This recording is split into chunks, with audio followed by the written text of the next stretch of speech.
সবাইকে স্বাগত। দীপ্ত সংবাদের সাথে রয়েছে দোলা ডলরেস। রাজধানীর শাপলা চত্বর হত্যাকাণ্ডের ১৩ বছর আজ। এই ঘটনায় এখন পর্যন্ত ৫৮ জন নিহত হয়েছেন বলে নিশ্চিত করেছে আন্তর্জাতিক অপরাধ ট্রাইব্যুনালের প্রসিকিউশন। এ বিষয়ে তদন্ত প্রায় শেষ করেছে ট্রাইব্যুনালের তদন্ত সংস্থা। ৭ জুনের মধ্যেই প্রতিবেদন দাখিল করা হবে বলে জানিয়েছেন চিফ প্রসিকিউটর আমিনুল ইসলাম।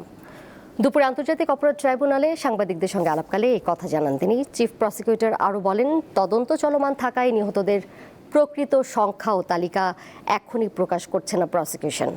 চট্টগ্রামেও হত্যার ঘটনা ঘটেছিল বলে জানান চিফ প্রসিকিউটর।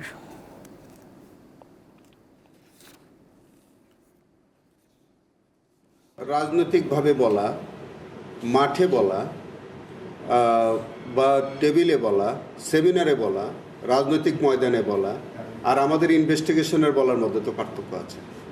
আমরা তো আমাদের ইনভেস্টিগেশনের বাইরে কিছুই বলতে পারবো না। আমরা ইনভেস্টিগেশনে যা পেয়েছি তাই আপনাদের কাছে বললাম, এর বাইরের বক্তব্যের সাথে আমাদের কোনো সম্পর্ক নেই। কৃষকদের চাষাবাদ নিরবচ্ছিন্ন রাখতে সরকার রাজধানীতে প্রতিদিন ১১০ মেগাওয়াট লোডশেডিংয়ের সিদ্ধান্ত নিয়েছে। কিছু কিছু অঞ্চলে নিরবচ্ছিন্ন বিদ্যুৎ থাকলেও এখনও সারা দেশে এর প্রভাব পড়েনি। বিশেষজ্ঞরা বলছেন, এই সিদ্ধান্তে দেশের কৃষি অর্থনীতি ঘুরে দাঁড়াবে। আমি খেতে পানি পৌঁছতে পারিনি, ড্রেনেজে পর্যন্ত যাই পর্যন্তই কারেন্ট থাকে না, চুষে খাই এলাই রে। কারেন্ট থাকলে সে আমি এই যে যারা নাকি ক্ষেত করছে ১-১৫০ লোক, তাকে আমি পানি দিয়ে পৌঁছে দিতে পারি। শান্ত মিয়া মানিকগঞ্জের সিংগাইর উপজেলার খান বানিয়ারা গ্রামের কৃষি জমিতে সেচ পাম্প পরিচালনা করেন। বলছিলেন বিদ্যুৎ সংকটে তার ভোগান্তির কথা। সরকার কৃষকদের কথা বিবেচনা করে গ্রাম অঞ্চলে লোডশেডিং কমানোর সিদ্ধান্ত নিয়েছে, কিন্তু এই অঞ্চলে এসে আমরা দেখলাম যে লোডশেডিং তো কমেইনি, বিদ্যুৎ খুবই কম থাকছে। সর্বোচ্চ ২ থেকে ৩ মিনিট সময় থাকার পরেই আবার চলে যাওয়ার অভিযোগ এই অঞ্চলের সাধারণ কৃষকদের। শান্ত মিয়ার সাথে কথা বলার সময় এগিয়ে আসেন কিছু কৃষক। পানি সংকটে ফসলের জমিতে কাজ করতে না পারার কথা জানান তারাও। বিদ্যুৎ মনে করেন ৫ মিনিট, কোনো সময় ৫ মিনিট থাকে, কোনো সময় থাকে না। দিনে দিন চলে যেতেছে, আবার একটু দিলিক দিল, আবার আসলো, আবার যাইতেছে, এরকম কয়েক মিনিট পর পরই চলে যায়। বহু সমস্যা বুঝছেন, ক্ষেত খোলার বেশি সমস্যা। আমাদের বিদ্যুতের সমস্যাই বেশি বুঝছেন, এই পানি দিতে পারে না, এই যে কৃষকদের ধান মান নষ্ট হয়ে যাইতেছে। সরকার কৃষকদের কথা চিন্তা করে লোডশেডিং এর এই সিদ্ধান্ত অর্থনীতি ঘুরে দাঁড়াবে বলে মনে করেন বিশেষজ্ঞরা। তবে কিভাবে কি পরিমাণে বিদ্যুৎ বন্টন করা হবে তা কৃষকদের জানা উচিত বলে মনে করেন তারা।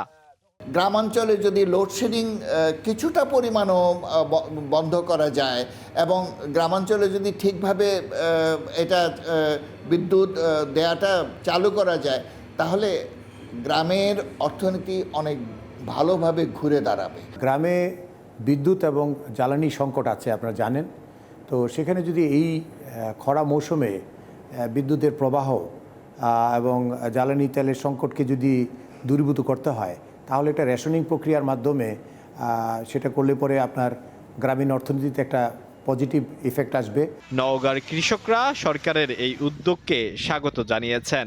এখন বর্তমানে কারেন্টের সমস্যা নেই, ডিজেলও পাওয়া যাচ্ছে। আমরা সুষ্ঠুভাবে ধান উঠে আমরা কাটাই মারাই করেছি, এখন আমাদের খুব স্বচ্ছভাবে চলিচ্ছে। এখন কিছুদিন আগে মনে করেন যে কারেন্টের খুব সংকট ছিল, এখন মনে করেন কারেন্টের কোনো সমস্যা নেই। আবার আল্লাহ রহমে এখন ধান পানি আল্লাহ যেটাই দিচ্ছে, খুব শান্তিভাবে আমার এখানে থেকে উঠতেছে। সরকারের সিদ্ধান্তে এখন পর্যন্ত সারা দেশে সুফল না আসলেও কিছু কিছু অঞ্চল সুফল পাচ্ছে। আলোয়ান খান, দীপ্ত সংবাদ, ঢাকা। রূপপুর পারমাণবিক বিদ্যুৎ কেন্দ্র পরীক্ষামূলক উৎপাদনের পথে এগিয়ে চলে এখন নতুন এক উচ্চতায় বাংলাদেশ। কিন্তু প্রশ্ন হলো, বিশাল বিনিয়োগের এই প্রকল্প থেকে কতটা লাভবান হবে দেশ? শুধু বিদ্যুৎ উৎপাদনে কি শেষ কথা, নাকি এর পেছনে রয়েছে আরও বড় কোনো অর্থনৈতিক সমীকরণ? রূপপুর পারমাণবিক বিদ্যুৎ কেন্দ্র নিয়ে ৩ পর্বের প্রতিবেদনের আজ দ্বিতীয় পর্ব। বিশ্বের ৩৩তম দেশ হিসেবে পরমাণু ক্লাবে বাংলাদেশের প্রবেশ। পাবনার ঈশ্বরদীতে পদ্মা নদীর তীরে গড়ে ওঠা এই কেন্দ্রটি কেবল ইট পাথরের স্থাপনা নয়, এটি দেশের জ্বালানি নিরাপত্তার এক অভেদ্য দুর্গ। দেশের প্রথম পারমাণবিক বিদ্যুৎ কেন্দ্রের প্রথম ইউনিটের রিঅ্যাক্টরে শুরু হয়েছে ১৬৩টি ফুয়েল অ্যাসেম্বলি লোডিংয়ের কাজ। প্রায় 1,39,741 কোটি টাকার এই প্রকল্পের 2 ইউনিট থেকে 2,400 মেগাওয়াট বিদ্যুৎ পাওয়া যাবে। এই বিদ্যুৎ কেন্দ্রের আয়ুষ্কাল ধরা হয়েছে 60 থেকে 80 বছর। বিশেষজ্ঞরা বলছেন, পারমাণবিক বিদ্যুতের সবচেয়ে বড় সুবিধা হলো এর স্থিতিশীল দাম। কয়লা বা গ্যাসের দাম আন্তর্জাতিক বাজারে ওঠানামা করলেও ইউরেনিয়ামের দাম থাকে অনেকটা স্থিতিশীল, ফলে দীর্ঘমেয়াদে সাশ্রয়ী দামে বিদ্যুৎ পাওয়া যাবে। যেহেতু প্রাথমিক বিনিয়োগ অনেক বেশি, কারণ এটা যত চলবে ততই আমরা অর্থনৈতিকভাবে সমৃদ্ধ হব। বিদ্যুৎ উৎপাদন করলে অন্যান্য তেল, গ্যাস, বিদ্যুৎ কেন্দ্র চালানোর প্রয়োজন পড়বে না, তখন আমাদের আমদানি করার বেশি লাগবে না এবং এতে আমাদের ডলার রিজার্ভও বেশি চাপ পড়বে না। কার্বন নিঃসরণ শূন্যের কোঠায় নামিয়ে আনতে রূপপুর হবে বাংলাদেশের তুরুপের তাস। কয়লা ভিত্তিক বিদ্যুৎ কেন্দ্রের তুলনায় এটি পরিবেশ বান্ধব বা জলবায়ু পরিবর্তনের ঝুঁকি মোকাবেলায় আন্তর্জাতিক অঙ্গনে বাংলাদেশের অবস্থান শক্ত করবে। এটি রিনিউয়েবল এনার্জি না হলেও তুলনামূলকভাবে একটা ক্লিনার এনার্জি, ফলে এর মাধ্যমে কার্বন নিঃসরণ অনেকটুকুই কমবে। 2400 মেগাওয়াটের যদি কোল বেস বা অন্য এনার্জি বেস আমরা বিদ্যুৎ প্রকল্প করতাম, তাহলে আমাদের লক্ষ লক্ষ টন কার্বন নিঃসরণ হতো। এরকম পিকিং প্ল্যান্ট যে সমস্ত বলা হয় সেগুলো কিন্তু আমরা অফ রাখতে পারবো তখন, কারণ সোলার থাকবে। আর বেস লোড যদি আমার নিউক্লিয়ার দেয়, কোল দেয়, তাহলে কিন্তু আমরা এলএনজির উপরেও কিন্তু নির্ভরতা কমে যাবে। এই জায়গাগুলোতে একটা বড় ধরনের সাপোর্ট আলটিমেটলি তৈরি করবে। তবে সফল যাত্রা সুফল পুরোপুরি ঘরে তুলতে প্রয়োজন দক্ষ ব্যবস্থাপনা, সঞ্চালন লাইনের কাজ দ্রুত শেষ করা এবং আন্তর্জাতিক নিরাপত্তা মানদণ্ড বজায় রাখাই এখন বড় চ্যালেঞ্জ। উন্নত দেশ হওয়ার স্বপ্নে জ্বালানি শক্তির বিকল্প নেই। রূপপুর পারমাণবিক বিদ্যুৎ কেন্দ্র সেই স্বপ্নের এক শক্তিশালী ইঞ্জিন। যদি সঠিক রক্ষণাবেক্ষণ আর স্বচ্ছতা নিশ্চিত করা যায়, তবে রূপপুর হবে আগামীর স্মার্ট বাংলাদেশের মূল ভিত্তি। হেদায়েতুল্লাহ সীমান্ত, দীপ্ত সংবাদ, ঢাকা।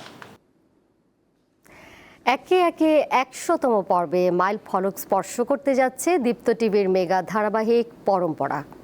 আজ রাত 9:30টায় প্রচার হবে নাটকটির এই পর্ব। এ উপলক্ষে গতকাল শুটিং সেটে কেক কেটে আনন্দ উদযাপন করেন শিল্পী ও কলাকুশলীরা।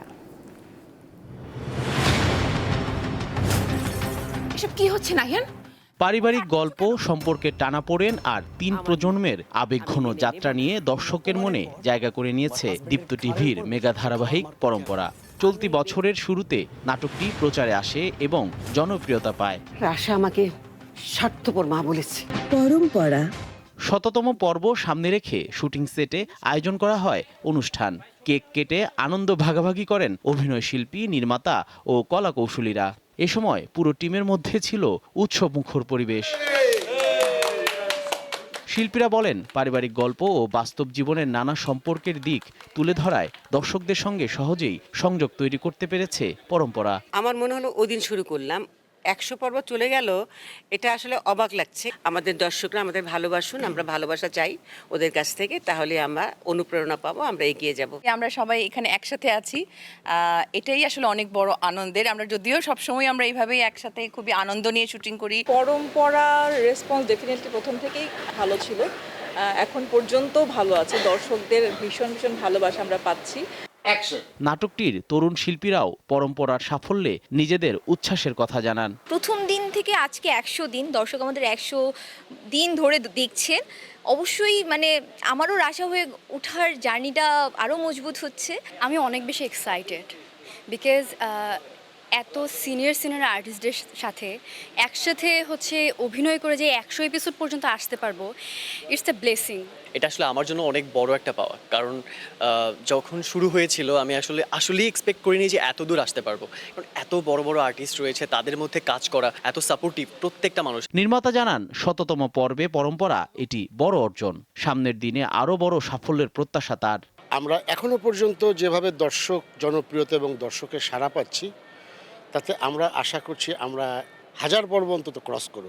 শনিবার থেকে বৃহস্পতিবার প্রতিদিন রাত 9:30টায় দীপ্ত টিভিতে প্রচার হচ্ছে ধারাবাহিক পরম্পরা। একই সঙ্গে নাটকটি উপভোগ করা যাচ্ছে দীপ্ত প্লে সহ দীপ্ত টিভির ডিজিটাল প্ল্যাটফর্মে। আর কোনোদিন যদি তুমি আমাকে এগো দেখাইতে আসছো। জহিরুল মোহসান, দীপ্ত সংবাদ, ঢাকা। কতদিন? কুল বিএসজেএ মিডিয়া কাপের কোয়ার্টার ফাইনালে উঠল দীপ্ত টিভি। আজ রাজধানীতে বাফুফের আর্টিফিশিয়াল টার্ফে রাউন্ড 16-এর ম্যাচে আরটিভির বিপক্ষে আক্রমণ পাল্টা আক্রমণের এই লড়াইয়ে নির্ধারিত সময় দুই দলই গোলের দেখা পায়নি। এতে খেলা গড়ায় টাই ব্রেকারে। দুই দলই প্রথম শট জালে জড়াতে ব্যর্থ হয়। এরপর দীপ্ত টিভির গোলকিপার মির্জা সাকিব ও দলের বাকি খেলোয়াড়দের নৈপুণ্যে 4-2 ব্যবধানের জয় নিশ্চিত করে দীপ্ত টিভি। ম্যাচ সেরা হয়েছেন অধিনায়ক সাকিব। কোয়ার্টার ফাইনালে দীপ্ত টেলিভিশনের প্রতিপক্ষ স্টার নিউজ।